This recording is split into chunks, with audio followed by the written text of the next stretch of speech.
like in December, what are we going to show, what do we want?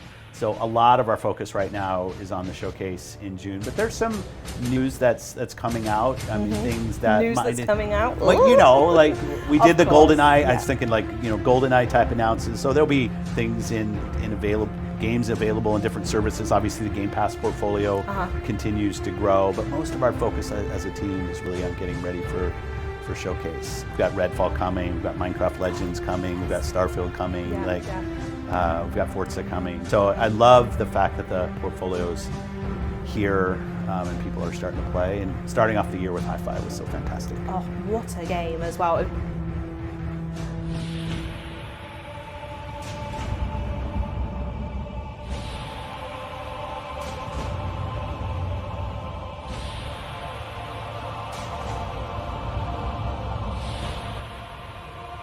Terminator is out there.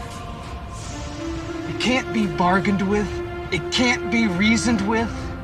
It doesn't feel pity or remorse or fear, and it absolutely will not stop, ever, until you are dead. Fuck out of here. Fair enough. Mother and return to cello Game Pass. as possible.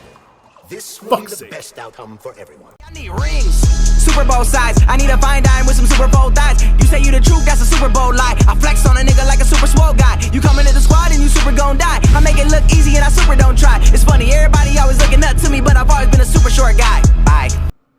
What is going on, guys? JWAGS 412, and today we're here to talk about Atomic Heart, published by Focus Entertainment and developed by Mundfish. That's right, Mundfish. I believe this is their first game. The game came out February 21st, 2023. And let me tell you this. They changed their fucking name from Mundfish to Mundane, because exactly what this game is fucking mundane. This game was first revealed in 2018. It showed a trailer in 2018, and it looked interesting to me. It looked exciting to me. It looked like something different. It was definitely a game that was on my radar. So 5 years later, I was very interested to fucking try it out. But after playing this thing, man, I think I'm 3/4 of the way done. I think I have like 20 hours in the thing. I've almost beat it. I'm probably gonna finish this because that's the way I am. I gotta finish the game. But Jesus Christ, if this game a chore to play. A good chunk of this game is 3 or 4 little mini games that you'll be doing constantly. You can't go more than fucking 50 feet or 30 feet at a goddamn time, room to room, without encountering one of these mini games over and over and over again. Like this.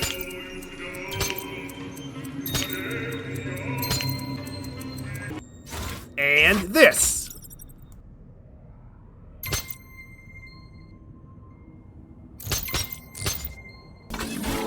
And this. And this. Neuropulse. It fades away.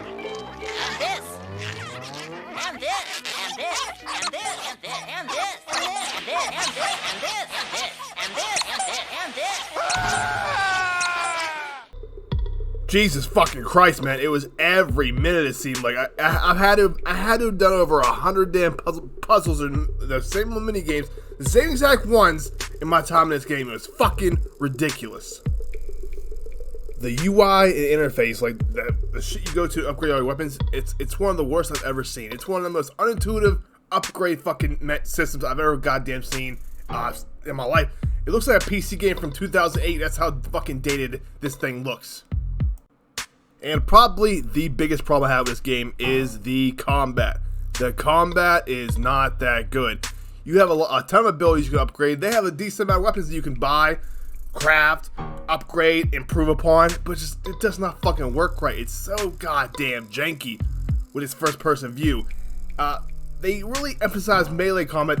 They have a lot of melee ones for you to use, and melee is usually the best way to do shit. And also, there are some enemies that can only be affected by melee weapons.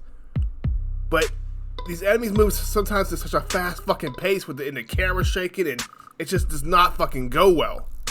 Bro, this game fucking sucks! What the fuck were they thinking of this garbage ass fucking melee combat? Christ, bro.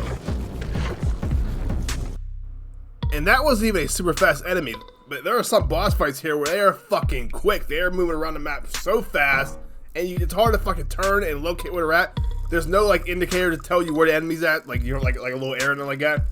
it is frustrating to say the least. Now, yeah, you can do it. I did do it. I beat the game on normal, but it's like I said, it's fucking, it's just not the right system, man. This game. Here's the thing about Atomic Heart. It could be something special. It has the tools. It has the right subject matter. It has the art style is interesting. The story of the game is very interesting. It's that whole, machines take over the world, uprise, that whole same thing you heard before with a slight Russian twist on it. Now the voice acting in this. I do not know how everybody fucking grilled Forspoken for some cringe dialogue, but we got this game out called Atomic Heart and nobody is saying shit about it. Crispy fucking critters. Trust me, this game takes the goddamn cake so far in 2023 for cringe dialogue. Oh, how can I resist? Now let me show you what I can do. Professionally, I mean. I've seen it. Literally. Crispy critters. I am here to help you upgrade your red-hot pocket rockets. And believe me, handsome, you can upgrade whatever tickles your fancy. Like I said, crispy critters. The most frustrating thing about Atomic Heart, though, is this game had so much potential, man. This game has the workings to be a great game. It turned out to be just an okay, average game. It had the potential, in my opinion, to be a fucking classic, but it's just squandered by some lazy development, some awful UI. I don't think they ran out of money on the budget or what, man. A lot of this game just falls apart as you're playing it. And at about the fucking 15-hour mark, 13-hour mark, I could not wait for this game to be over. And I finally beat it, and I was left empty. The story ends on a fucking weird-ass note. I think there's two endings, but still, either ending you get, I was like, that's it. That's how I was going to end this. It just does not work well. The game is it's kind of open world, but you really don't only go from one complex to another in between. So you got to drive like 1,000 meters to another complex to go in that complex. So it's open world, but it's kind of deceiving because there's really nothing to fucking do in the open world. There is some fun to be had in Atomic Heart. There is some good to it. And if you're a Game Pass member, why the fuck not? It's certainly worth your subscription price. But for me personally, I was just very disappointed in how the game turned out and what it was going to be. It had so much more potential, in my opinion. But, so for this time, guys, really like, comment, subscribe, all that bullshit. Talk to you guys next time. Thanks. And crispy critters!